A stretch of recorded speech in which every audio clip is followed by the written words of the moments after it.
පළවෙනි පත්‍රයේ ප්‍රශ්න 40ම අනිවාර්යයි.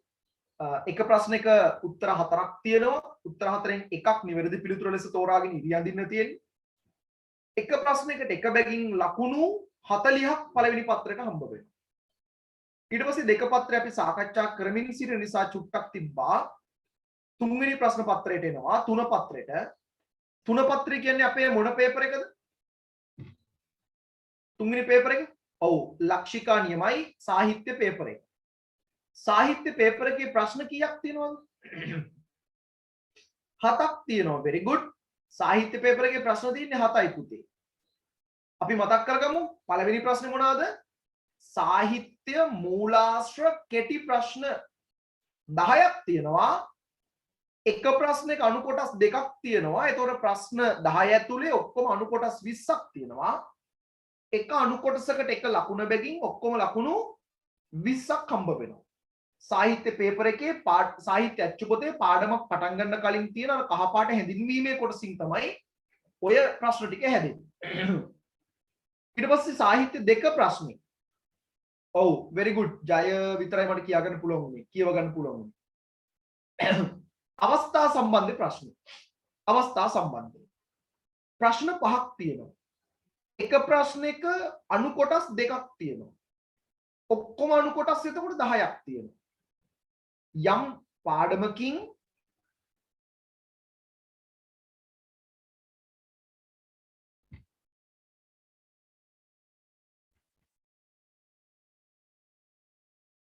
යම් සාහිත්‍ය පාඩමකින් යම් කොටසක් උද්ෘතයක්සේගෙන ඒ උද්ෘතය ලෙස ගත්ත කොටස ඇසුරින් ඕනෑම ප්‍රශ්න දෙකක් අහන්න පුළුවන්.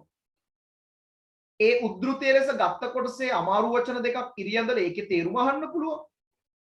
නැත්නම් උද්ෘතය ඇතුළත් කෘතිය, පාඩම, කතුවරයා, සාහිත්‍යවදිය, ඒ කාලේ රචනා වෙච්ච වෙනත් ග්‍රන්ථ, කතුවරයාගේ වෙනත් ග්‍රන්ථ ආදී මූලාශ්‍ර කරුණු අහන්නත් පුළුවන්. එහෙම නැත්නම් ඒ ගත්ත උද්ෘතයට අදාළ කොටස කවුද කිව්වේ, කාටද කිව්වේ, කොයි වෙලාවෙද කිව්වේ, ඊට පස්සේ මොකක්ද උනේ ආදී ලෙස ඒ උද්ෘතය හා බැඳිච්ච ඕනෑම ප්‍රශ්නයක් අහන්න පුළුවන් අවස්ථා සම්බන්ධය ඇතුළේ. එක අණු කොටසකට ලකුණු 2යි, අණු කොටස් 10යි, ඔක්කොම එතකොට ලකුණු 20යි. එක ප්‍රශ්නෙට ලකුණු 20යි, දෙක ප්‍රශ්නෙට ලකුණු 20යි. 3 4 කියන ප්‍රශ්න දෙකම එක වගේ ප්‍රශ්න. ඔව්. ප්‍රධාන විචාර. තුන්වෙනි ප්‍රශ්නේ ප්‍රධාන විචාර දෙකක් තියෙනවා දරුවෝ. දෙකෙන් එකක් තෝරගෙන ලියන්න පුළුවන්. හතරවෙනි ප්‍රශ්නේ ප්‍රධාන විචාර දෙකක් තියෙනවා. දෙකෙන් එකක් තෝරගෙන ලියන්න පුළුවන්. ප්‍රධාන විචාරයකට ලකුණු හම්බ වෙනවා 15ක්. උපුටා ගැනීම 4 ප්‍රධාන විචාර දෙකක් ලියන්න වෙනවා 3 4 කියන ප්‍රශ්නවල. ඊට පස්සේ දැන් ප්‍රශ්න 4ක් අනිවාර්ය ප්‍රශ්න අපි උත්තර ලිව්වා. මූලාශ්‍ර වලට ලකුණු 20යි, අවස්ථා සම්බන්ධ ලකුණු 20යි, ප්‍රධාන විචාරයක් ලකුණු 15යි, ආයෙත් ප්‍රධාන විචාරයක් ලකුණු 15යි. ඊළඟට කෙටි විචාර තුනක් තියෙනවා. 5 6 7 කියන ප්‍රශ්න තුන කෙටි විචාර තුනක්. ඒ කෙටි විචාර තුනෙන් තමන් කැමති ඕනෑම එක විචාරයකට උත්තර ලියන්න තියෙන්නේ. ලකුණු 10ක් හම්බ වෙනවා. උපුටා ගැනීම 3 විචාරයක්. එතකොට දරුවෝ එකතුව ලකුණු 80ක් හැදෙනවා. පළමු පත්‍රයට ලකුණු 40යි, තුන පත්‍රයට ලකුණු 80යි, 80යි 40යි 120යි. ඊට පස්සේ ඔයා හොඳටම දන්න, වැඩිපුරම දන්න, අපි සති දෙකක් තිස්සේ සාකච්ඡා කරන සෙකන්ඩ් පේපර් එක දෙක පත්‍රය. දෙක පත්‍රය තුල ප්‍රශ්න තියෙනවා 5ක්. දෙක පත්‍රයට සමහර ළමයි කියනවා ව්‍යාකරණ පේපර් එක කියලා. දෙක පත්‍රයේ තියෙනවා ප්‍රශ්න 5ක්. ප්‍රශ්න 5 එකතුව ලකුණු 80ක්. එක ප්‍රශ්නය, පළමු ප්‍රශ්නය ව්‍යාකරණ කෙටි ප්‍රශ්න. very good. මලින්දුයි දර්ශී very good. ව්‍යාකරණ කෙටි ප්‍රශ්න 10ක් තියෙනවා. එක ප්‍රශ්නයක අණු කොටස් දෙකක් තියෙනවා. පෙරසේම එක අණු කොටසකට එක ලකුණක් හම්බ වෙනවා. ඒතර ලකුණු 10ක් හම්බ වෙනවා. sorry 20ක් හම්බ වෙනවා. ලකුණු 20යි. ඊට පස්සේ සෙකන්ඩ් පේපර් එකේ දෙක ඔව් අපි ලිව්වා very good. රචනා ඡේද 4ක් හෝ 5කින් එකක් තෝරාගෙන ලියන්න තියෙන්නේ. වචන 250කට නොඅඩු රචනාවක්, වචන 250ක් කියන්නේ අපි එදා ලිව්ව සාමාන්‍ය ඉතින් වාගේ රූල් 30ක් 35ක් 38ක් 40ක් වගේ ප්‍රමාණයක්. 250 කිව්වම අපි 250න් නතර වෙන්නේ 300ක් විතර ලියනවා. රචනාව ලියන හැටි අපි එදා කතා කරා ඉගෙන ගත්තා. කොහොබලන්න කලින් පෙර නොතිබිච්ච දැනුමක් ගිය සතියේ ප්‍රශ්න පත්‍ර පන්තියේ මම රචනාව කියලා දෙනකොට හිටියට පස්සේ පෙර නොතිබිච්ච දැනුමක් ලැබිච්ච අය ඉන්නවනම් කොහොබලට ටක් ගාලා යස් කියලා මෙසේජ් එකක් දාන්න. මගේ තෘප්තිය සඳහා. අවංකවම නිකන් මාව බොරුවට සතුටු කරන්න ඕනේ නැහැ. රචනාවේ තරම් අවුලක් නැහැ ලියා ගන්න පුළුවන්. කලින් අපි ඔහොම ඉගෙනගෙන නැහැ. කලින් දැනගෙන හිටියේ නැහැ. ඒ විදිහට ලිව්වහම ලේසි වගේ තියෙනවා. yes very good. හරි. එහෙනම් අපි පුතේ රචනාවට විනාඩි කීයක් අපි ගත්තද? රචනාවට විනාඩි කීයක් ගත්තද? විනාඩි 40යි. අපි පුංචි සැකිල්ලක් හදාගෙන ඒ කියන්නේ අනුමාත්‍රිකා 5කින් විතර සමන්විත පුංචි සැකිල්ලක් හදාගෙන ඒ අනුමාත්‍රිකාවට ලියන රූල් ගානක් අපි කලින්ම තීරණය කරලා තමයි රචනාව ලිව්වේ. මම කිව්වා එතකොට අර මැක්කගේ කතාවේ වගේ මැක්ක දාන්න කියලා කිව්වා මම. ඒ වගේ පොඩි පොදු උත්තරයක් හදාගන්න කිව්වා. අද 10 වසර පන්ති 11 වසර පන්තියේ දරුවෝ දෙගොල්ලොම පන්තියට එන්න කලින් සින්දු ඇහුවා. ඒ සින්දු අතර තියෙනවා ගුණදාස කපුගේ ගායනා කරන තිබ්බා දම්පියාව නෙත්පියාන කියලා ගීතයක්. මොකද්ද ගීතය? දම්පියාව නෙත්පියාන. හොඳට අහලා බලන්න.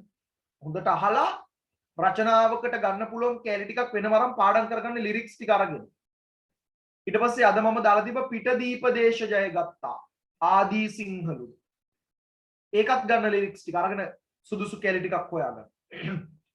ඊටසේ මම අද ආයෙ දාලා තිබ්බා රටකර වන්ට නම් මසුරන් ඇතිවකේ.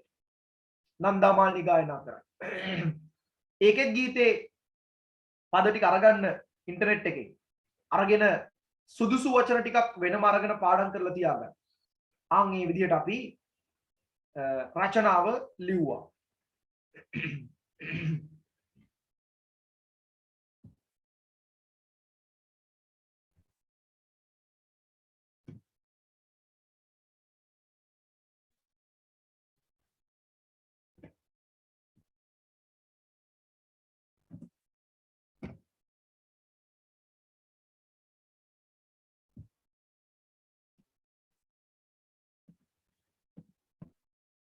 අපරයක් ඉන්න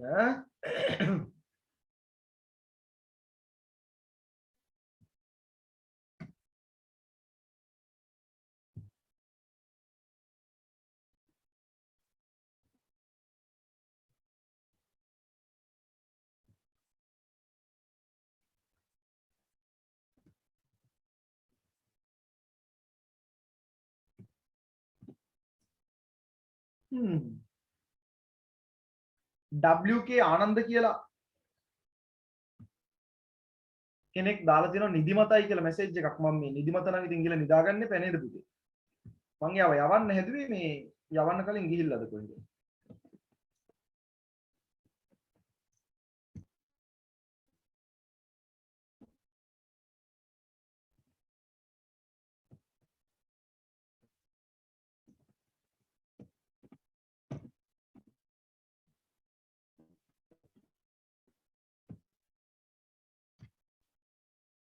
හොඳයි. එතකොට අපි මේ විදිහට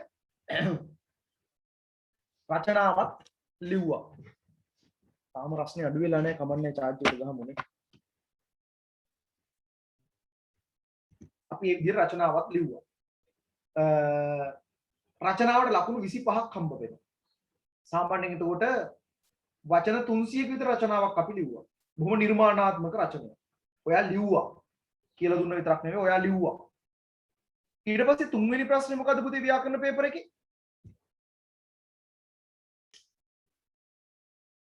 තුන්වෙනි ප්‍රශ්නේ සාරාංශකරණය.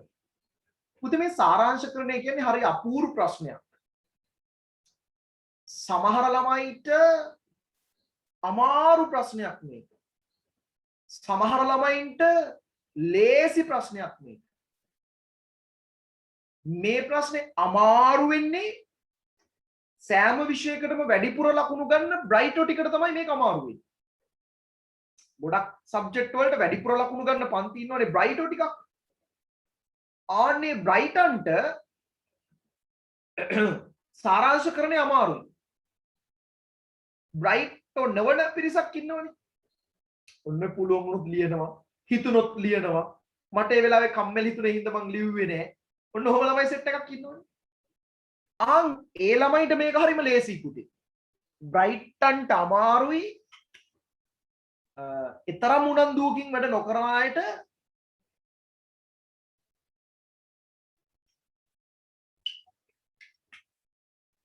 මේක ලේසි. ඒකට හේතුව තමයි ඕනෙවට වඩා හිතලා බරට අරගෙන සංකීර්ණව කල්පනා කරලා මේක ලියන්න ගියාම මේක අමාරු වෙනවා.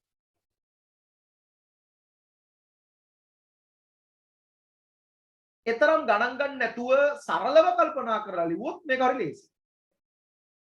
ඒ නිසා මේක බොහොම සරලව හිතලා කරන්න ඕනේ ප්‍රශ්න. සාරාංශකරණය. සාරාංශකරණය. ඔයාට දෙනව ඡේදයක්. ඒ ඡේදයේ තියෙන අර්ථය සාරාංශය වචන ගාන අඩුවනසේ නැවත ලිවීමක් තමයි තියෙන්නේ. බොහෝ විට පුතේ එතකොට ඔයාට දීපු ඡේදේ 3න් 1කට විතර අඩු වෙනවා සාරාංශ කරන ඡේදය. ඔයාට දීපු ඡේදේ වචන 150ක් නම් සාරාංශ කරන ඡේදේ වචන 50ක් විතර. නමුත් සෑම විටම පුතේ නිශ්චිත වචන ගානක් නෙවෙයි වචන පරාසයක් දෙනවා. මෙන්න මේ වචන ප්‍රමාණය අතරට ගේන්නේ 45ත් 50ත් අතර. 50ත් 55ත් අතර. අන්න එහෙම වචන පරාසයක් දෙනවා. වචන 5ක පරාසයක්. 5ක පරාසයක් දෙනවා. ඒතර අපි උත්සාහ කරන්න ඕනේ සෑම විටම පුතේ දැන් අපි හිතමු 45ත් 50ත් අතර කියලා. 45ත් 50ත් අතර කිව්වම 45 උඩ නතර වෙන්න එපා ඇවිල්ලා. දැන් මම මාර විදිහට අඩු කරා දැක්කද 45 තියෙන්නේ. එපා. 50 තියන්නත් එපා පුතේ. හේතුව ඔයා සමහර විට පද බෙදලා තියෙන විදිය වැරදි වෙන්න පුළුවන්. පද බෙදලා වචන ගන්න හරියට තියෙන්න ඕනේ. ඔයාගේ වැරදි වුණාට පුතේ උත්තරේ බලන ගුරුවරයා හරියට වචන ගන්න බලනවා. පද ගන්න බලනවා. එතකොට අපි හිතමු දැන් වචන 42යි ඇත්තම තියෙන්නේ. හැබැයි ඔයා ගණන් කරනකොට ඔයාට 45. ඔයා තිබ්බ ගානට 45 උඩ.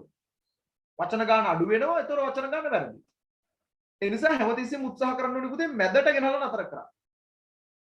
හරි මැද නම් හොඳයි. නමුත් 46, 47, 48, 49ටවත් ගේන්න. ඒතකොට වචනයක් දෙකක් එහා මෙහා වෙන්න ඉඩ තියෙනවා. ඊළඟට සාරාංශකරණයක් කරනකොට පුතේ සාරාංශකරණය කරනකොට ඒ ඡේදයේ තියෙන අර්ථය අපි අපේ ඔළුවට ගන්න ඕනේ. අරගෙන නිදහසේ තමන්ගේ වචන පාවිච්චි කරමින් සාරාංශකරණය කරන්න ඕනේ. මම දැක ගිය සතිය ළමයි කියලා තියෙනවා. මම නම් මෙච්චර දවස් කරේසේ ওই මැදින් අහුවෙන වචන ටිකක් අරගෙන ඉල්ලන වචන ගන්නට ලිව්වා. එහෙමයි සමහර අය සාරාංශකරණය කරලා තියෙන්නේ. වචන ඇර අහුවෙන වචන ටිකක් අරගෙන ලියනවා මම එහෙමයි සාරාංශ කරනවා. මාත් එහෙමයි. ඔය කියන්නේ දැනුත් ඉන්නව එහෙමයි. නෑ. එච්චරම සරලව ගන්නත් එපා සාරාංශය. සාරාංශ කරන ටිකක් සංකීර්ණයි. හරියට අල්ලගමු. ඒ ඡේදයේ අර්ථය ඔලුවට ගන්න ඕනේ පුතේ කොටසින් කොටස. කෑල්ලෙන් කෑල්ල තමයි ඔලුවට ගන්න අර්ථය. එහෙම අරගෙන ඒ අර්ථය කැටිවනසේ අපි අපේ වචන වලින් ඒකේ වචන ගත්තර කමක් නැහැ. අපේ වචන වලින් ඒව වෙනස් කරන්න පුළුවන් ඈ. දෙන ඡේදයේ තියෙන වචන වෙනස් කරන්න පුළුවන්. අපේ වචන වලින් අපි අපේ සාරාංශකරණය හදනවා. එතකොට පුතේ මුල් ඡේදයේ තියෙන හදන්න ඕනි තැන් තියෙනවා. ප්‍රස්තාපිරුළු, උපමා, රූපක, අනුප්‍රාසාත්මක යෙදුම්, ඒ කියන්නේ එකම අකුරක් නැවත නැවත යෙදීම වගේ දේවල්. ඒ ඔක්කොම අහක් කරනවා. ඊට පස්සේ පුතේ තනිපද යොදන්න පුළුවන් තැන් වලට තනිපද යොදනවා. මෙහෙම තිබ්බොත් එහෙම ගිරව්, මයිනන්, කපුටන්, සැලලිහිණියන් ආදී සතුන්ද බල්ලන්, පූසන්, කොටියන්, සිංහයන් ආදී සතුන්ද නයින්, පොළොංගුන්, පිඹුරන් ආදී සතුන්ද මේ ගොරතර වනාන්තරයේ බොහෝ එහෙම කියලා තිබ්බා කියමුකෝ. දැන් අපි අපේ සාරාංශකරණයට අර දානවද පුතේ ගිරවා සැලලිහිණි එහෙම දානවද? නෑ. පක්ෂීන්ද, සිව්පාවුන්ද, උරංගයින්ද අන්දෙක්කද සාරාංශ වෙච්ච හැටි. අර වචන ගොඩෝක තිබ්බ අර්ථය අපි මෙහෙම ගත් එකට කෙටි. ආන් ඉදිරි පුතේ හැකිතාක් වචන අඩු කරන්න ඕනේ. අර්ථය අඩු උන්නේ අර්ථය අරගන්න ඕනි වචන අඩු කරන්න ඕනේ. එහෙම තමයි සාරාංශකරණය කරන්නේ. ඊට පස්සේ සාරාංශ කරන්න ඔයාට දීපු ඡේදය ඔයාට දුන්නේ ඡේද දෙකක්ද තුනක්ද හතරක්ද පහක්ද එච්චර දෙන්නේ නැහැ. උපරිම ඡේද දෙකක් දෙන්න පුළුවන් පුතේ. හෝ තුනක්. ඔයාට ඡේද කීයක් දුන්නත් ඔයාගේ සාරාංශකරණය තුල තියෙන්න පුළුවන් එක ඡේදයයි. එහෙම කොහොමද? ඒකේ ඡේද දෙකක් තිබ්බනේ. ඉතින් මගේ උත්තරේ ඡේද දෙකක් තිබ්බහම මොකද? එව්වනේ. ඡේද කීයක් තිබ්බත් සාරාංශකරණය තුල තියෙන්න පුළුවන් එක ඡේදයයි. ඊළඟට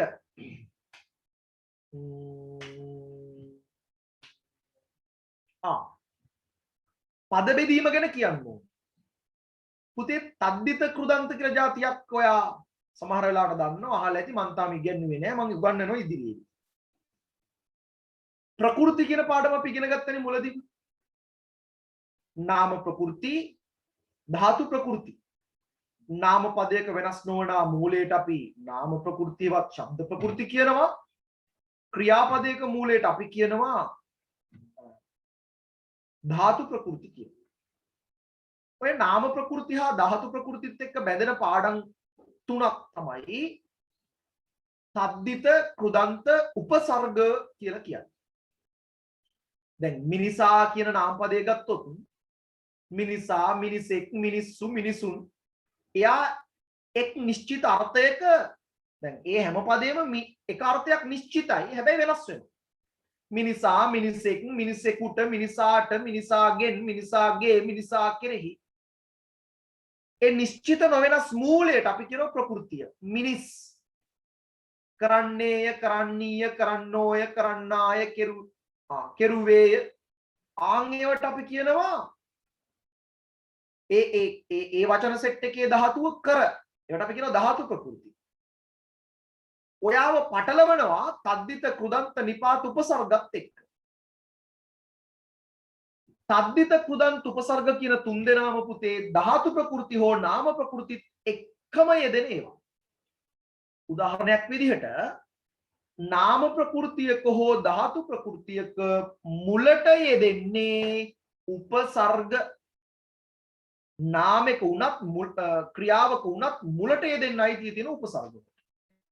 එයා යෙදෙනවා යම් යම් අර්ථ වලින්.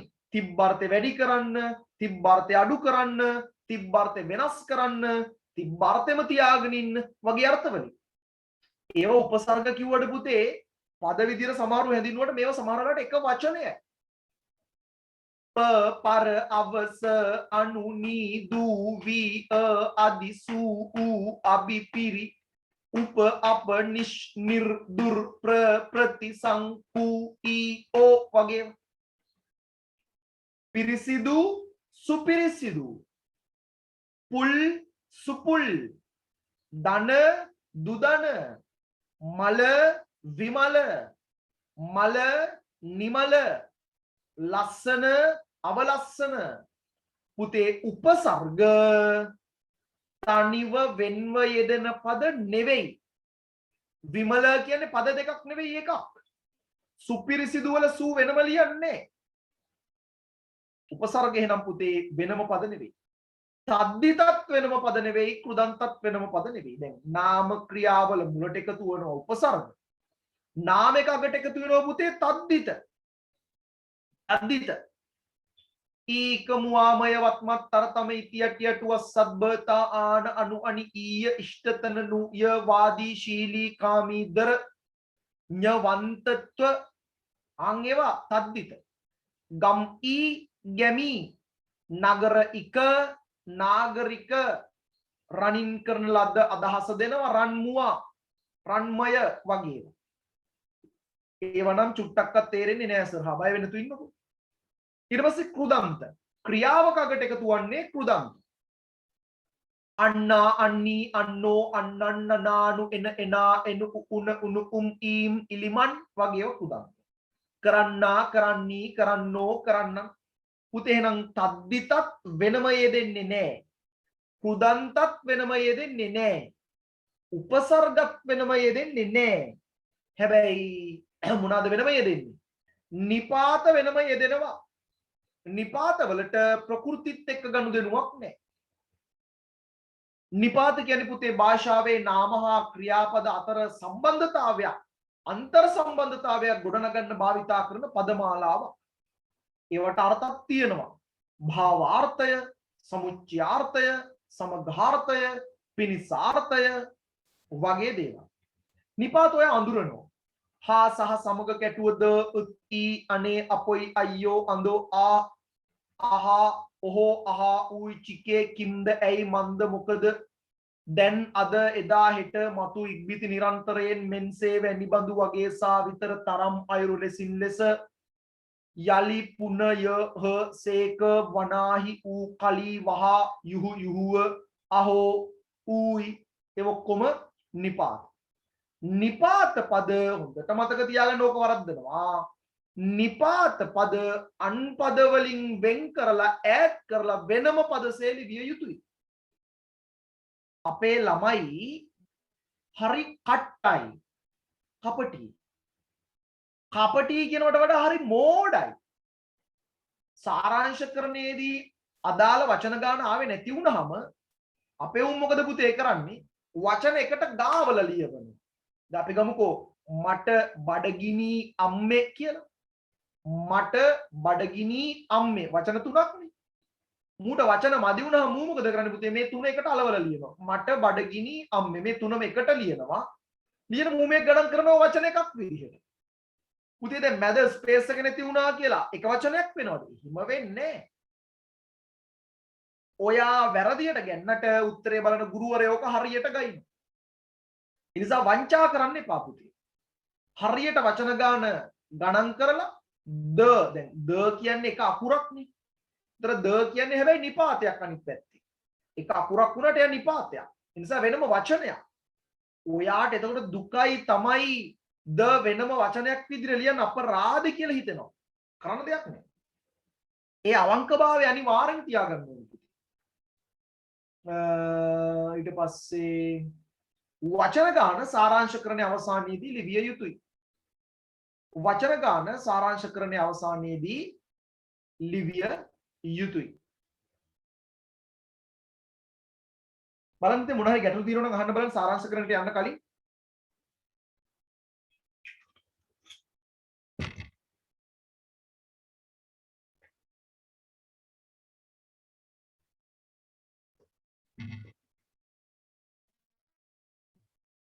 වචන ගාන හරියට නැත්නම් ලකුණක් අඩු වෙනවා. පිනිසාර්ථය කියන්නේ සාරාංශකරණයට අදාළ නැහැ නේද දරුවෝ? පිනිසාර්ථය කියන්නේ නිසා වෙනුවෙන් උදෙසා සඳහා පිනිස වගේ නිපාත. තාම සාරාංශකරණයක් කරලා නැහැ සර්. යාළුවෙකුට ජොයින් වෙන්න බෑ සර්. යාළුවට ගියාම YouTube එකකින් එන්න කියලා. YouTube එක YouTube එකකින් එන්න කියලා.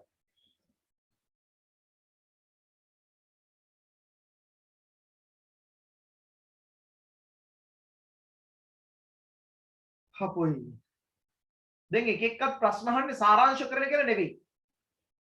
දැන් ඔක්කොම ප්‍රශ්න අහන්නේ නිපාත ගැන, තන්දිත ගැන, කෘදන්ත ගැන. බං ඒ වෙලාවේ ඒ මොහොතේ ජීවත් වෙයල්ලකෝ. මේ මොහොතේ ජීවත් වෙයල්ලකෝ.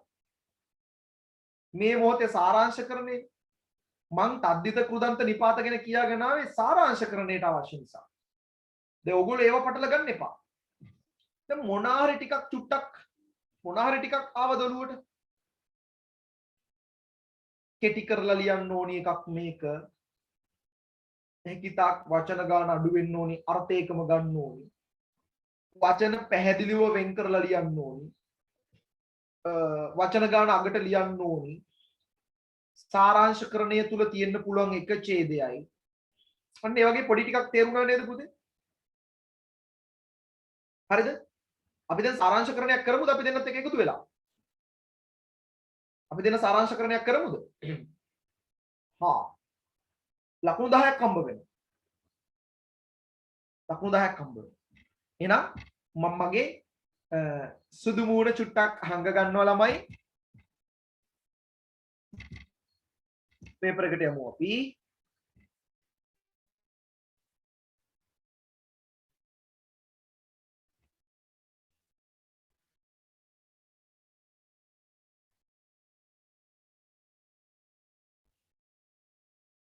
සිතින් පේපර් එක නෑ නේද? කොහොම මේ පේපර් එක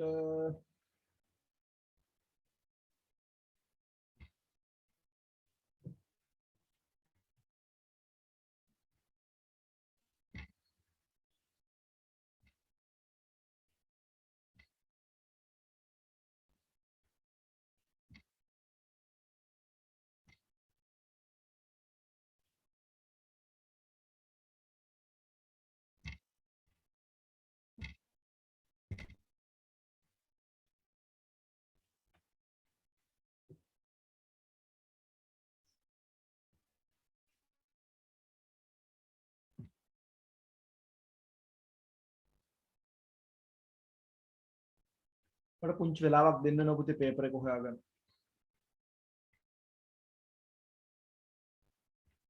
පේපර් එක තිබ්බා මේ ඩිලීට් වුණා කිව්වා ඊයේ පෙරේදා.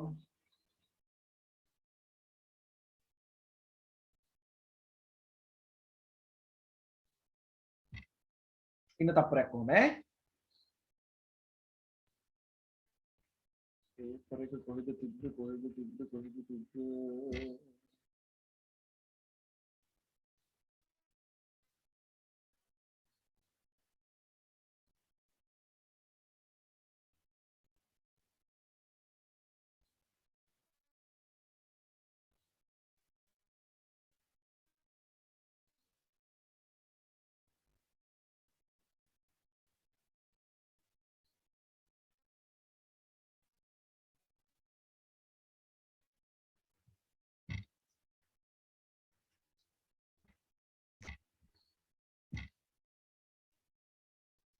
උපමා ලියන්නෙත් නෑ.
YouTube එක කට් වුණාද?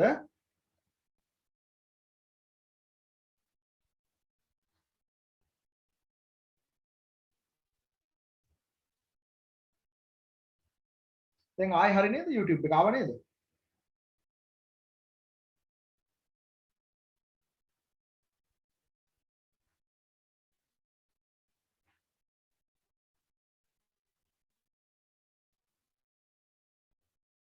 නැද්ද?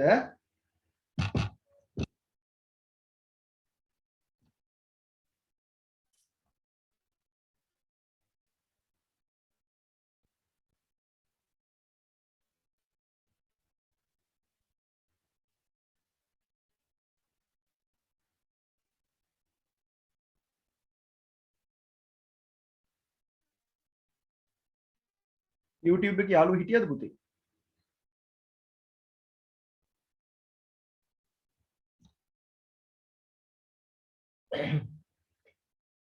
යාළුවෝ හිටියද YouTube එකේ?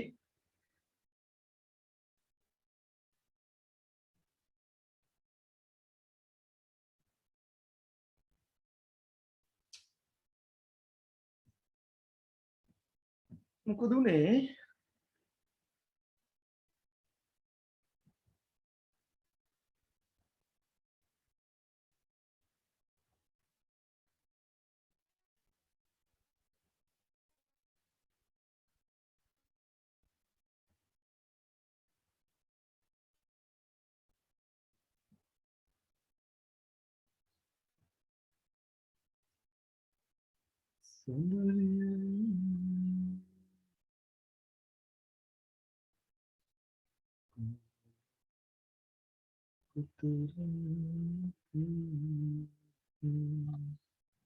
හරි හරි පේපර් එක තියෙනවා ළමයි මම ඉන්න. මම YouTube එක බලි පොඩ්ඩක්.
හරිද ළමයි?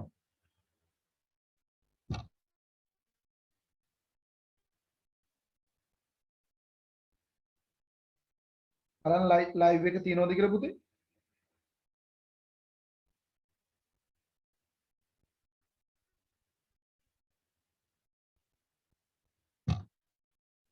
යනවනේ. හරි. මේ පේපර් එක හොයන්න කියලා ලයිව් එක නැති උනේ ආයෙ පේපර් එක නැද්ද දන්නේ නැහැ.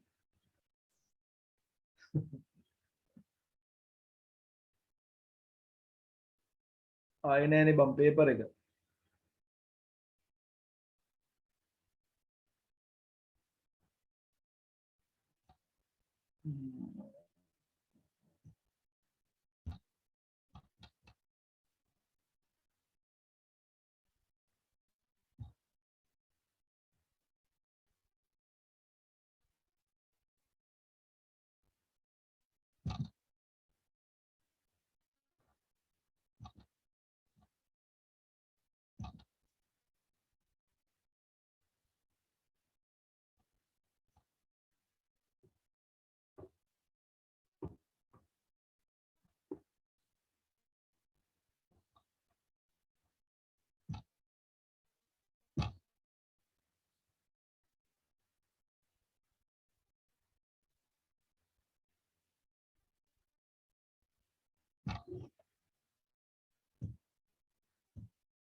ළමයි මේ ලැප් එක රත් වෙලා හින්දා මේ කර්සර් එක මට ඕන විදිහට නෙමෙයි වැඩ කරන්නේ.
පුතේ මේ මොකක් හරි මට පේන්නේ මේ PDF එක ඕපන් වෙන්නේ ලයිව් එක තියෙන්නේ මොකක් හරි එක ඇප් එකකින්.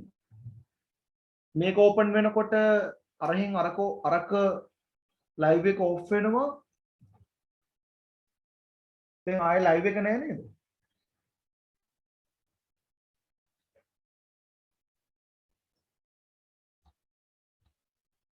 ස්ක්‍රීන් ෂෙයා වෙලා තියෙන්නේ මේ පේපර් එකනේ. පේපර් එක ස්ක්‍රීන් ෂෙයා වෙනකොට ලයිව් එක අහක් වෙනවා. ලයිව් එක දානකොට පේපර් එක නැති වෙනවා. අපි කමක් නෑ පුතේ දැන් ලයිව් එක අපි නතර කරමු දැන් නේ ඔක මල වදයක්. මේ අපිට පේන්නේ නැහැ නේ පුතේ මේ වීඩියෝස් උත් පොඩ්ඩක් අපහැදිලි.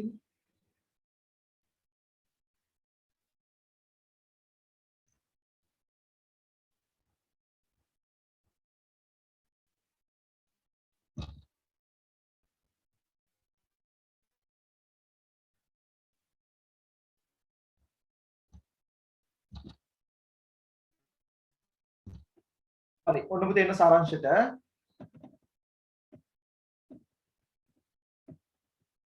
පළවෙනි ප්‍රශ්නේ ඉවරයි. දෙවෙනි ප්‍රශ්න රචනාව අපි කරා. ඔන්න තුන්වෙනි ප්‍රශ්නේ.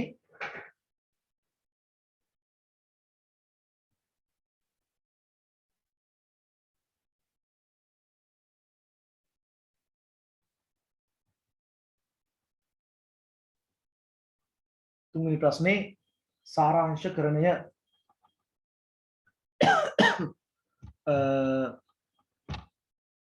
පුතේ මේ දැන් සාරාංශකරණයේදී මේ ඡේද ටිකක් ලොකු වැඩිනේ. මේක ටිකක් පොඩි එකක් හම්බුනේ. සමහරලාට වාට හම්බ වෙන ඊට වඩා ලොකු ඡේද. ඒතර අපි කරන්නේ පුතේ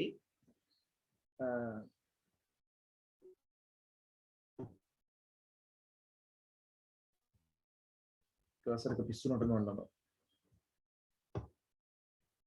ඒතර අපි කරන්නේ මේ ඡේදය කොටස් කීපයකට වෙන් කරගන්න ඕන රචනාව වගේ. එච්චර ඕනේ. එච්චර මේ සැකිලි හදාගන්නේ. අපි මං chat එකත් පොඩ්ඩක් ඕෆ් කරා ඈ. chat එකත් ඕෆ් කරා. සාරාංශය කොටස් කීපයකට බෙදා ගන්න ඕනේ. පුතේ කටු වැඩ කරන කොලයක් ගන්න ළඟට. කටු වැඩ කරන කොලයක් ගන්න ළඟට. ළමයි ලැප් එක මෙච්චර රත් වෙන්නේ. ලැප් එක රත් වෙනවද දැන් සෑහෙන්න.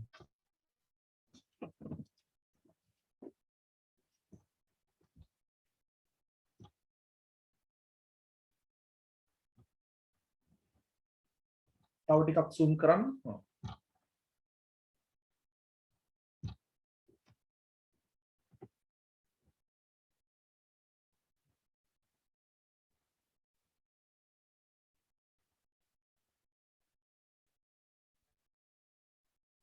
date on කරගෙන charge එක ගෙවුවාම මෙහෙම තමයි වෙන්නේ නැති නේද පුතේ? 6 ඉඳන් එක දිගට 6 ඉඳන් charge එකේ ළමයි දැන් අහගන්නේ. මේක අපි මුලින්ම එකපාරක් කියවනවා. කියවලා පොඩි අදහසක් ගන්නවා මේ ඡේදේ මොන වගේ දෙයක්ද තියෙන්නේ. මොන වගේ දෙයක් ගැනද මේකේ කියන්නේ කියලා පුංචි අදහසක් ගන්නවා පුතේ එකපාරක් කියවලා. දෙවෙනි පාර තුන්වෙනි පාර කියවගෙන යනකොට මේක පුංචි කොටස් කීපයකට අපි බෙදා ගන්නවා වෙන් කර ගන්නවා. එකපාරක් කියවමු ළමයි අපි දෙන්නම එක්ක අහුවෙලා. වන්දනා ගමන්වල යෙදීම අපගේ සංස්කෘතියේ දක්නට ලැබෙන එක් ලක්ෂණයකි. එය සාමාන්‍ය චාරිකාවලට වඩා වෙනස් ස්වරූපයක් ගනී. මාත් එක කියවන්න ඕනේ ඔයා. chat එක off කරන්නද මම? chat කර කර හිටියොත් බෑ වැඩේ කරන්න. chat කරන්න එපා.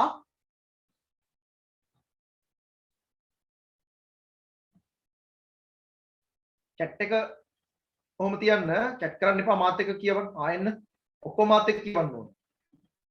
වන්දනා ගමන්වල යෙදීම අපගේ සංස්කෘතියේ දක්නට ලැබෙන එක් ලක්ෂණයකි.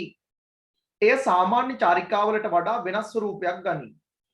එම වෙනස කතාබහ, ඇඳුම් කැඩුම්, ආහාර පාන ආදී චර්යා සමුදායකම දැකිය හැකිය. ශ්‍රීපාද වන්දනාවෙහිදී මෙම වෙනස විශේෂයෙන්ම සිදුවනු දක්නට ලැබේ. ප්‍රථම වරට ශ්‍රීපාද වන්දනාවේ යෙදෙන්නා විශේෂ පුද්ගලයෙකු වේ. ඔහු හඳුන්වන්නේද කෝඩු යන වචනයෙන්. කෝඩුකාරයා ලාබාලායකු නම් ඔහු කිරිකෝඩු යනුවෙන්ද, වැඩිහිටියෙකු නම් දඩු කෝඩු යනුවෙන්ද හැඳින්වේ. කෝඩු යන වචනය කාලාන්තරයක සිට එන්නකි. අදද භාවිතා වන්නකි. අනාගතයේදී භාවිතා වනු ඇත. කණ්ඩායමේ නායකයා නඩේගුරු ලෙස හඳුන්වයි. ගුරා දෙන අවවාද කෝඩුකරුවන් මෙන්ම අනෙක් අයද පිළිපැදිය යුතුය.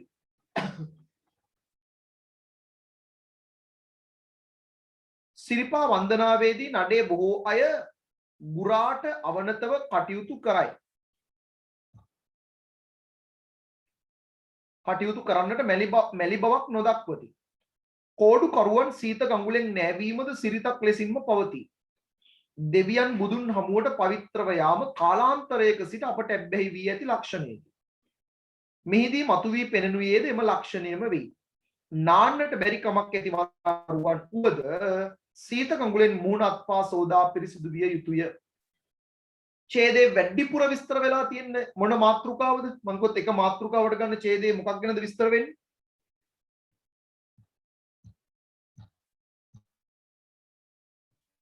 ඡේදෙන් කියවෙන්නේ මොකක් ගැනද? ශ්‍රීපාදය ගැන. හැබැයි ශ්‍රීපාදයට එකපාරට ආවෙන්නේ අර වන්දනා ගමන් ගැන කියාගෙන තමයි ශ්‍රීපාදයට ආවේ.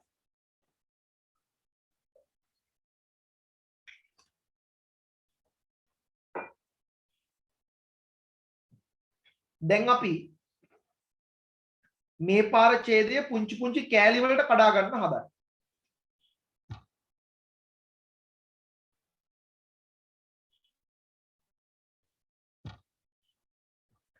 වන්දනා ගමන්වලදී අපගේ සංස්කෘතියේ දක්නට වන්දනා ගමන්වල යෙදීම අපගේ සංස්කෘතියේ දක්නට ලැබෙන එක් ලක්ෂණයකි. එය සාමාන්‍ය චාරිකාවලට වඩා වෙනස් ස්වරූපයක් ගනී. එම වෙනස කතාබහ, ඇඳුම් කැඩුම්, ආහාර පාන ආදී චර්යා සමුදායකම දැකිය හැකිය. ශ්‍රීපාද වන්දනාවෙහිදී එතනින් අලුත් කාරණාවකට එනවනේ පුතේ ශ්‍රීපාද ගැන කියන්නේ. එහෙනම් එතනට වෙනකන් අපිට ගන්න පුළුවන් එක් කාරණාවක් විදිහට. ඔන්න ඔතනට වෙනකන්. දැන් හොඳ ළමයි වගේ මුලින් ඉඳන් ඔතනට එනකන් නැවත කියවන්න. එකපාරක් බැරි නම් දෙපාරක් කියවන්න. දෙපාරක් කියවලත් මදි නම් තුන් පාරක් කියවන්න. ඔය කොටසේ තියෙන අර්ථය මතකෙට සිහියට එනකන් කියවන්න. ඉක්මන් කරන්න.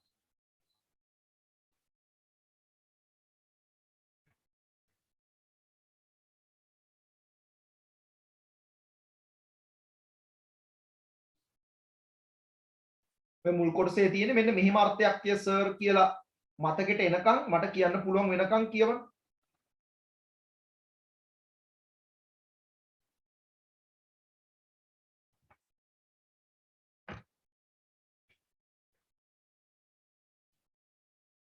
හැකිය කියන තැනට වෙනකන්.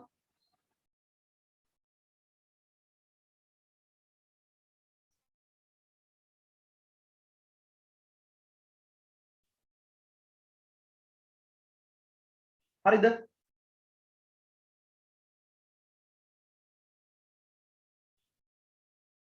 මං කියන එක අහන ළමයිට සාරාංශ කරන්න බැරි වෙන්නේ නැහැ. මං කියන එක අහන්න ඕනේ ඈ. අම්මලි කම්පිට වැඩ කර කර පන්ති හිටියට වැඩක් නැහැ කියන එක අහන්න ඕනේ. බලන්න එහෙනම්. වන්දනා ගමන් වල යෙදීම අපේ සංස්කෘතියේ දක්නට ලැබෙන විශේෂ ලක්ෂණයක්. වන්දනා ගමන් වල යන්නේ එක අපේ සංස්කෘතියේ තියෙන විශේෂ ලක්ෂණයක්. මතකයිනේ? අපේ සංස්කෘතියේ තියෙන විශේෂ ලක්ෂණයක් තමයි වන්දනා ගමන් යන්නේ.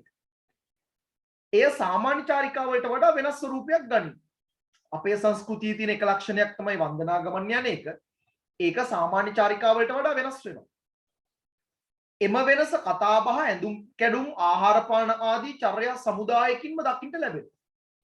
අපේ සංස්කෘතියේ තියෙන එක ලක්ෂණයක් තමයි වන්දනා ගමන්. වන්දනා ගමන් සාමාන්‍ය චාරිකාවලට වඩා වෙනස් වෙනවා. ඒ වෙනස ඇඳුම් කැඩුම්, ආහාර පාන ආදී චර්යා සමුදායකින්ම දකින්න ලැබෙනවා. හරිද? ඔය අර්ථය ගත්තද ඔළුවට? ඔය අර්ථය හැකිතා වචන අඩුවෙන් පාවිච්චි කරමින් කටු වැඩ කරන කොලයක ලියන්න බලන වාක්‍යයක්. දැන් ඊතර පුතේ ඔය කතා බහ, ඇඳුම් කැඩුම්, ආහාර පාන ආදී චර්යා සමුදය ඒ ඔක්කොම ඕනේ ඇයි? දැන් අතන තියෙනවනේ ඒවා සාමාන්‍ය චාරිකා වලින් වෙනස් වෙනවා කියලා. ඉතින් ඒ වෙනස් වෙන හැටි ආයෙ ලියන්න ඕනේ. ඒක තමයි අපි සාරාංශකරණය කරනවා කියලා කියන්නේ. සාරාංශකරණයේදී වචන ගන්න ලියන්න ඕනි. හදන්න වාක්‍යයක් ඔයා හදනවා මේ අර්ථ එන විදිහට ඔයාගේ තනි වාක්‍යයක් හදලා කියන්න ඕනි. ඔයාගේ වාක්‍යයේ වචන කීයක් ආවද කියලා.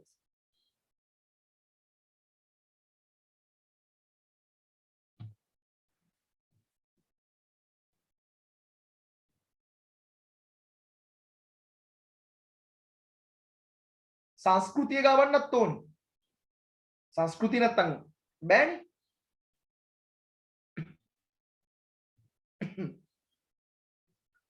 සංස්කෘතිය ගෑවෙන්නත් ඕනි.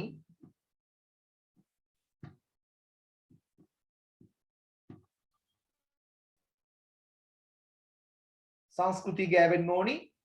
වන්දනා ගමන් අනික් චාරිකා වලින් වෙනස් වෙනවා කියන එක ගෑවෙන්නත් ඕනි. වචන හයට බොරු කියන්නේ පහරෝෂන් කියන බලන්න හදපු වාක්‍ය න. වචන 12ක් 13ක් 14ක් 15ක් 16ක් කමක් නැහැ.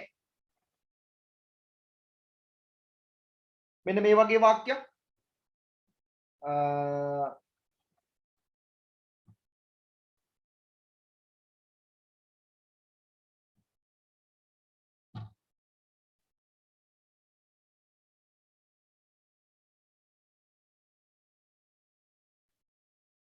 අංචාරිකා වලින් වෙනස් වන වන්දනා ගමන් සංස්කෘතියේ ලක්ෂණයකි නවයටත් ආවොන්නේ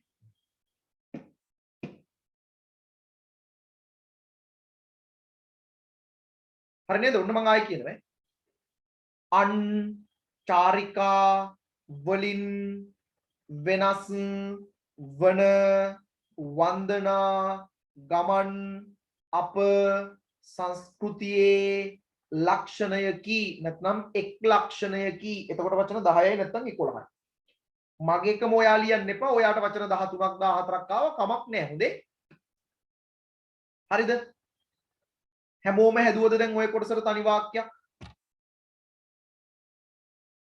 හරිද දැන් යනවා ඉස්සරහට දැන් තව කෑල්ලක් කඩා ගන්න ඕනේ අපි ඔය මුලින් කෑල්ලක් කඩාගත්තා වගේ තව කොටසක් කඩා ගන්න ඕනේ ඈ කොතනින්ද කඩන්නේ කියලා සිහිබුද්ධියෙන් කියවන්න ඕනේ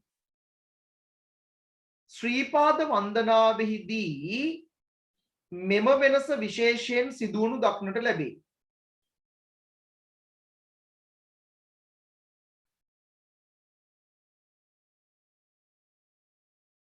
පුතේ ඒකත් හැබැයි අරකටම ගාවන්න පුළුවන් නේද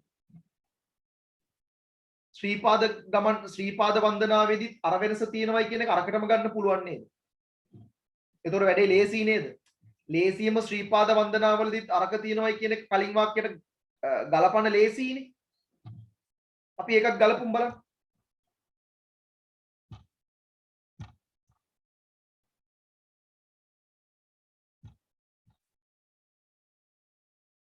ඒ කියන්නේ මෙන්න මෙතනින් කැඩෙන්නේ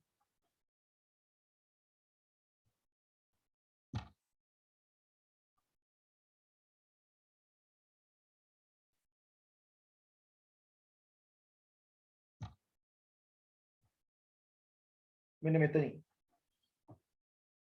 ඔන්න බලන්න අංචාරිකා වලින්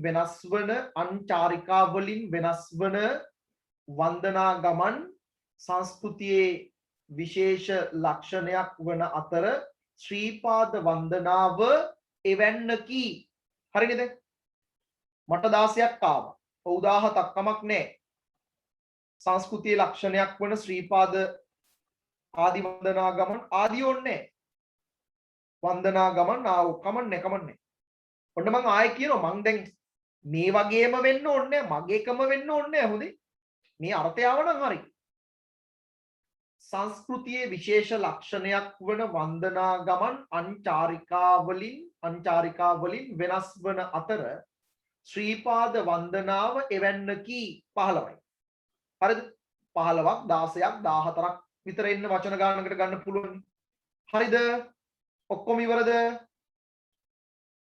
ආගම් කතා කියන්න එපා පුතේ මෙතන දැන් ආගම ඕනේ ආගම කියනවා කියන්නේ මෙතන නැති කතාවක් අලුතෙන් එනවනේ මෙතනින් අපි ගත්තේ සංස්කෘතිය ගත්තා වන්දනා ගමන් ගත්තා අංචාරිකා ගත්තා ශ්‍රීපාද වන්දනාව ගත්තා හරිද වචන 15ක් 16ක් 17ක් කමක් නැහැ හොඳේ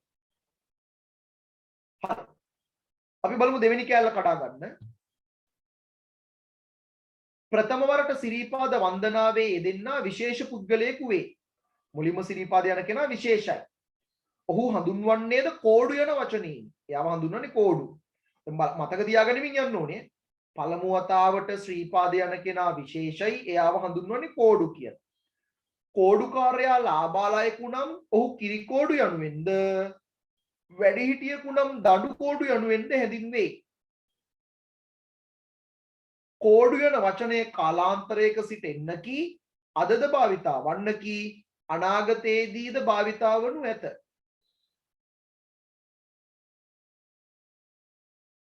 එතනටම ගන්නවද ඊට කලින් කඩනවද? එතනටම ගමු.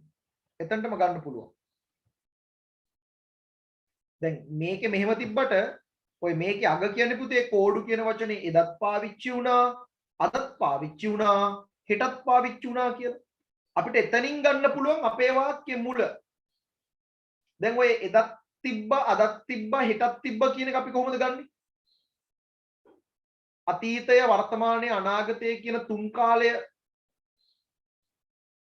පාවිච්චි වෙනවා නම් මොකද්ද අපි කියන්නේ? ඕනෙම කාලයකට පොදුයි නම් අපි කොහොමද කියන්නේ?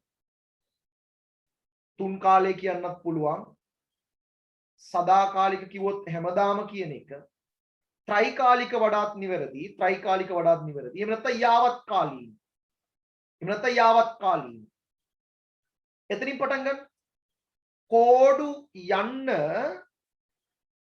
යාවත් කාලීන භාවිතයක් වන අතර ආන්ගෙන් පටන් ගන්න.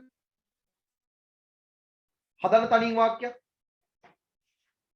කෝඩු යන යාවත් කාලීන පදයෙන් අන්නේම අරගෙන හදන්න බලන්න පදයක්. මුල් වරට සිරිපා වාක්‍යයක්. මුල් වරට සිරිපාද යන කෙනා විශේෂයිලු. එයාව හඳුන්වන්නේ කෝඩු කියලාලු. එයා ලාබාලයි නම් කිරි කෝඩුලු. එයා වැඩිහිටියෙක් නම් දඬු කෝඩුලු. මේ කෝඩු කියන වචනේ තුන් කාලෙම පාවිච්චි වෙච්ච එකක් නැත්නම් යාවත් කාලීන පදයක්.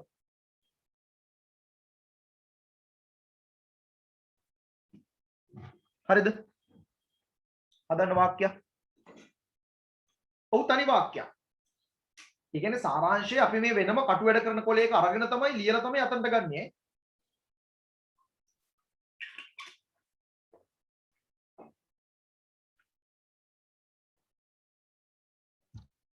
මට කියන වචන කීයක් ආවද කියලා?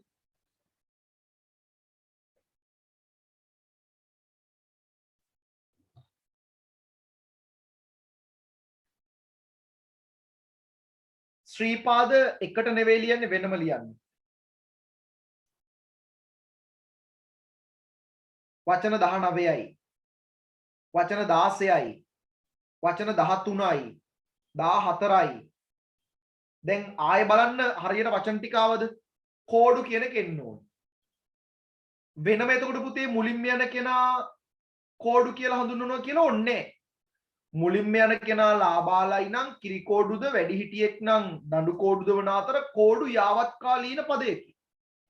අන්නේම තිබ්බනම් ඇති නැත්නම් ආය කියන්න ඕනේ නැහැ නේ පුතේ. මුලින්ම යන කෙනා කෝඩු, එයා බාලයි නම් කිරි කෝඩු වැඩිහිටි. එහෙම ඕනේ. මුලින්ම යන කෙනා බාලයි නම් එයා කිරි කෝඩු, වැඩිහිටියෙක් නම් දඬු කෝඩු. කෝඩු කියන වචනේ එදා ආදෙහෙට කියන හැමදාම පාවිච්චි වෙන වචනයක්. 16යි. දැන් ඔයා පුංචි ගණනය කිරීමක් එක්ක යන්න ඕනි. කලින් වාක්‍යයේ වචන 15යි. දැන් 16යි. ඒ කියන්නේ වචන 31යි.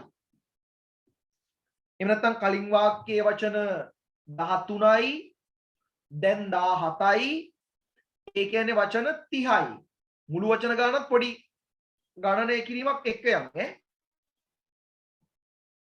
යන් ඉස්සරහට කණ්ඩායමේ නායකයා නඩේ ගුරු ලෙස හඳුන්වයි. හොඳට මතක තියාගන්න ඕනේ. කණ්ඩායමේ නායකයා නඩේ ගුරු ලෙස හඳුන්වනවා. ගුරාදෙන අවවාද කෝඩුකරුවන් මෙන්ම අනෙක් අයද පිළිපැදිය යුතුය. ඒක ආය අමුතුවෙන් කියන දෙයක් නෑ නේද? කණ්ඩායමේ නායකයා නඩේ ගුරු වෙනවා. සිරිපා වන්දනාවේදී නඩේ බොහෝ අය ගුරාට අවනතව කටයුතු කරන්නට මැලි බවක් නොදක්වති. අර කාරණාවමයි ආයි කියන්නේ. මොකද්ද කියන්නේ? නඩේ ගුරා ලෙස හඳුන්වනවා. ගුරා දෙන අවවාද පිළිගන්නවලු. අනිත් අය යාට අවනත වෙන්න මෙලිකමක් දක්වන්නේ නැහැලු. ඒ කියන්නේ යාට අවනතයි කියන එකමනේ. කණ්ඩායමේ නායකයා නඩේ ගුරු වන අතර අන් අය ඔහුට අවනතය වගේ අපි දැන් නිකන් ඔළුවට දාගමු අර්ථය. තාම ලියන්නේ නැහැ. කණ්ඩායමේ නායකයා නඩේ ගුරා අනිත් අය යාට අවනතයි. ඔන්න ඔය අර්ථය ඔළුවේ තියාගත්තා. කෝඩු කරුවන් සීත ගඟුලෙන් නෑවීමද සිරිතක් ලෙසින්ම පවතී. දෙවියන් බුදුන් හමුවෙන එතනින් අපිට ආය කැලලක් කඩා ගන්න පුළුවන් පුතේ. මොකද ඊට පස්සේ කියන්නේ සීත ගඟුලක් ගැනනේ. ඒ නිසා එතන ඉඳන් මෙතනට එනකන් අපි නැවත පුංචි වාක්‍යයක් හදාගත්තා. මොකද්ද? කණ්ඩායමේ නායකයා නඩේ ගුරා එයාට අනිත් අය අවනතයි. හදන්න බලන්න ඉතා කෙටි වාක්‍යයක්. කණ්ඩායමේ නායකයා නඩේ ගුරා එයාට අනිත් අය අවනතයි කියන එක තමයි දැන් අපි ගන්න ඕනේ. අවනතයි කියන එකම තමයි ඊළඟ වාක්‍යෙනුත් කියන්නේ. එයා කියන දේවල් අහන්න මැලිකමක් දක්වන්නේ නැහැ කියලා. හා කියන්නේ වෙනම පදයක්. ඔව්.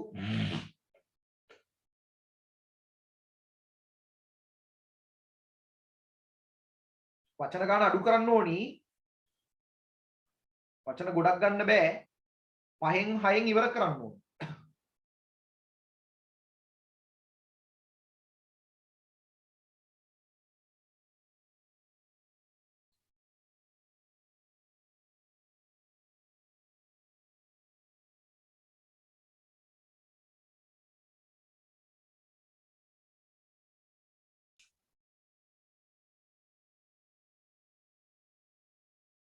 කණ්ඩායම ඕනෙත් නෑ පුතේ. කෙලින්ම ගන්න.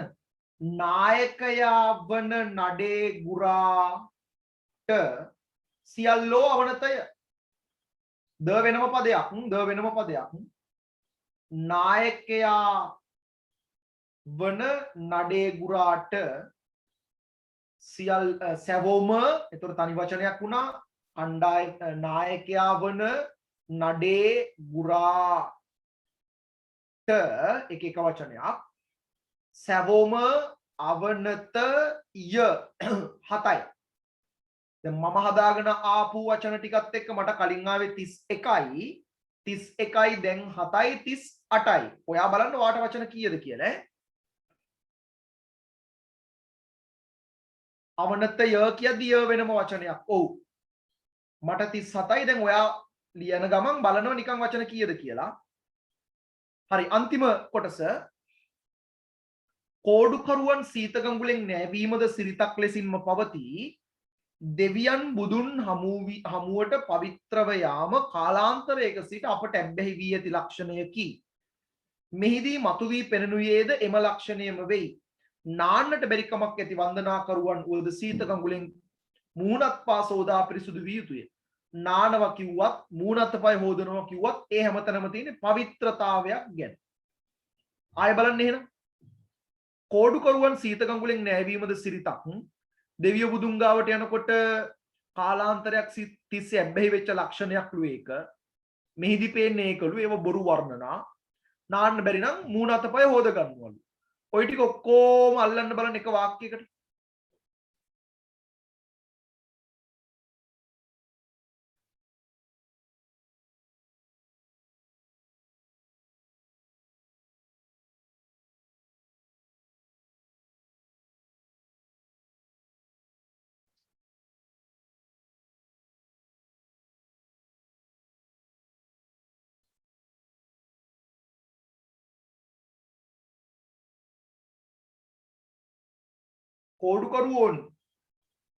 කෝඩුකරුවෝ තමයි සීතකඟුලෙන් පවිත්‍ර වෙන්නේ.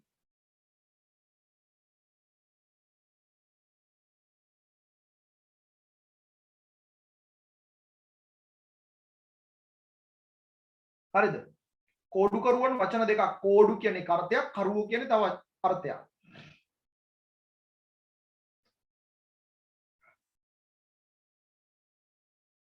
මං ගන්නම් මෙහෙම. කෝඩුකරුවන් සීත ගඟුලෙන් පවිත්‍ර විය යුතුය. වචන හතක්. කෝඩුකරුවන් සීත ගඟුලෙන් පවිත්‍ර විය යුතුය. මට ඒතර කලින් ඇවිල්ලා තිබ්බා කීයද? 31යි 7යි 38යි 38යි 7යි 45යි 45යි මට ආව 45ක්. ඔයගලන්ට ආපු ගන්න 48යි. very good. 42 මදි. 51 චුට්ටක් එකක් දෙකක් වැඩි. පුතේ 46 46 47 48 49 කියන උත්තර හරියට හරිද? හරිද? අනිත් අය දැන් මටත් ආවේ 45නේ. මම එහෙනම් මේකට තව වචනයක් දෙකක් වැඩි කරන්න ඕනේ. වචන ගන්න වැඩිපුර ආපු අය වචනයක් දෙකක් අඩු කරන්න ඕනේ. හරිද? දැන් බලන්න අපි සාරාංශ කරගෙන ගිය ක්‍රමවේදයේ ඇතුලේ 180කටම පළවෙනි පියවරෙන්ම වචන ගන්න හරියද? පළවෙනි පියවරෙන්ම වචන ගන්න සම්පූර්ණ වෙනවා. 50 උඩ තියන්න එපා. වචනයක් හරි අඩු කරන්න. මතිය අය දෙවෙනි පාරට බලන්නේ ඡේද දිහා නෙවෙයි පුතේ. අපි හදාගත්ත වාක්‍ය ටික දිහා, ඒ ටික දිහා බලලා අපි අඩුපාඩු වචන ටික සම්පූර්ණ කරනවා. හරිද? පැහැදිලිද? ඔතනට එනකම් පැහැදිලිද? ටග්ගල කියන්නේ 50 වැරදි නෑ පුතේ. නමුත් 50 තියන්න එපා. අයි ඔයාට වචනයක් ගණන් කරපු විදිය වැරදිලා නම් එහෙම. ඒ නිසා එකක් දෙකක් අඩු කරන්න කොහෙන් හරි. පුතේ දැන් වැඩි හොඳට කියලා වචන 30ට 35ට අඩු කරන්න එපා. ඉල්ලන වචන ගන්න අනිවාර්යෙන් තියෙන්න ඕනි. හරිද? ඔය වචන ගන්න ලියනකොට පුතේ ඔයා ආකෘතියක් තුල ওই ටික ලිව්වට කමක් නැහැ. ආකෘතියක් පාවිච්චි කරාට කමක් නැහැ. ඒ කියන්නේ ඔයා ওই විදිහට කටු වැඩ කරන කොලේක ලිව්වා සාරාංශය ලියලා තියෙන්නේ කටු වැඩ කරන කොලයකට අරගෙන තියෙන්නේ. ඒක දැන් උත්තර පත්‍රයට ගන්න ඕනි. උත්තර පත්‍රයට ගන්නකොට පුතේ ඔයා හදාගත්ත ටක් ගාලා රූල් ගණන් කරලා පොඩි වගුවක්. අර මේ කර්සර් එක ඇද යනවා අද වැඩිපුර මට අඳින්න අමාරුයි පුතේ ඈ. අපි රූල් තියලා කොහොම රූල් කරගත්තා 43 මදි නෙවෙයි බං 45ත් 50ත් අතර කිව්වම 43 තියෙන දැන් ඔය ගොඩේද 45ත් 50ත් අතර වනසේ සාරාංශ කරන්න කිව්වම 42 හරියද 41 හරියද බෑ ඉල්ලන වචන ගන්න දෙන්න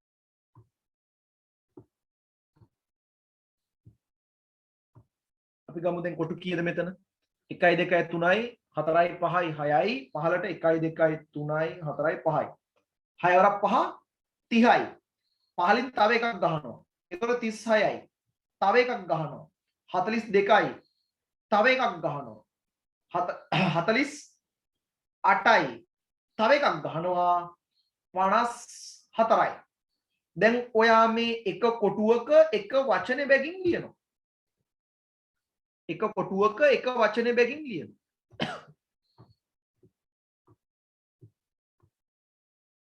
කොහොම එක කොටුවක එක වචනේ බැගින් ලියන. ලියලා ඉතිරි වෙච්ච කොටුවල අපි තුමු මේ කොටුව ලියලා නැහැ කියලා. ඒවා හිස් තියන්න කමක් නැහැ. නැත්තම් පැන්සලෙන් හරහට ඉරක් ගහන්න. මම මේ අරවැය වචන නොලියුව නිසා මේකේ කතිර දැම්මේ. ඔයා හරහට ඉරක් ගහන්න. ඊතර පුතේ උත්තරේ බලන ගුරුවරයාට හරිම පහසුයි වචන ගණන් කරගන්න. එයා වචන ගණිනවා. දැන් එයාට තියෙන්නේ පුතේ 1යි 2යි 3යි 4යි හරහට 6යි 6 වරක් 4 24යි මේකත් කියලා 25යි අන්න ගණන් කරගන්න ලේසියි. ඒ නිසා මෙවැනි ආකෘතියක් පාවිච්චි කරාට කමක් නැහැ.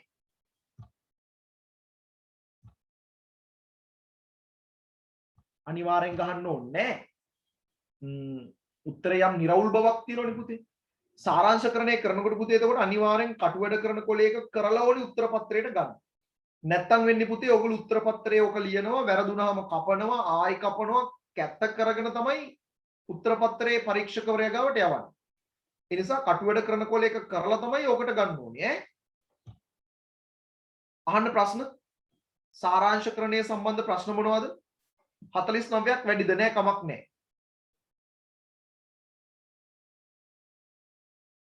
වගුව ගෙහුවට අවුලක් නැද්ද? ගොඩාක් ඉස්කෝලවල කියනවා වගුව ගහන්න කියලා.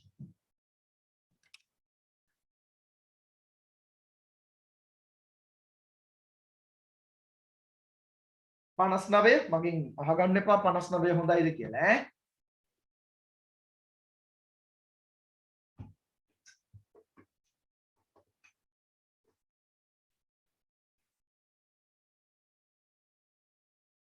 ය කියන්නේ වෙනම වචනයක් පුතේ නිපාතයක් ලෙස යෙදුණා. දැන් ගියේ ය කිව්වහම වෙනම වචනයක්. නමුත් යුතුය මැනවි හැකිය එහෙකි දැන් යුතුය කිව්වහම හැකිය කිව්වහම වෙනම වචනයක් නෙවෙයි. 48 හොඳයි. 53 වැඩිනේ. 45 54 කිව්වහම 53 නෑනේ නේද පුතේ? ඒ කොටස නෑනේ. දැන් ඉතින් බං ආය අහන්න දෙයක් නෑනේ. 46 ඇතිද? 47 ඇතිද? 48 ඇතිද? අහන්න ඕනේ නෑනේ. එයි 45 එපා. 50 එපා. ඒ ඇරෙන්න මැද හරි. වචන ගන්න පහලින් ලියන්න ඕනේ ඕ.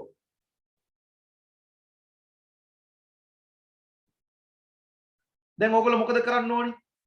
පේපර් එකක් හොයාගෙන පේපර් එකක් නෙවෙයි පේපර් 3-4ක් හරි හොයාගෙන තනියෙන් සාරාංශ කරන දෙක තුනක් කරලා බලන්න ඕනේ. සාරාංශ කරන එකට කොච්චර වෙලාව දෙනවද පුතේ අපි? මම කොච්චර වෙලාව දුන්නද සාරාංශ කරන එකට? ටක්කල කියන්න. නෑ විනාඩි 20 නෙවෙයි. 15ක් නෙවෙයි. විනාඩි 30ක් මම දුන්නා. විනාඩි 30ක්. එහෙනම් ඔයා සාරාංශකරණය කරනකොට වෙලාව බලලා හොඳට විනාඩි 30කින් කරන්න පුළුවන්ද කියලා චෙක් කරලා බලන්න ඕනේ. සෙකන්ඩ් පේපර් එකේ තව ප්‍රශ්න දෙකක් ඉතුරුයි අපිට. අවබෝධය සහ ප්‍රායෝගික ලේඛන. අවබෝධය කියන්නේ චූටි ප්‍රශ්නයක්. විනාඩි 5න් 6න් 7න් ඉවරයි ඒක. අපි මේ ප්‍රශ්න දෙකම ඊළඟ සතියේ කරමු පුතේ. අද අපි චුට්ටක් වේලාසනින් පන්තිය නතර කරමු.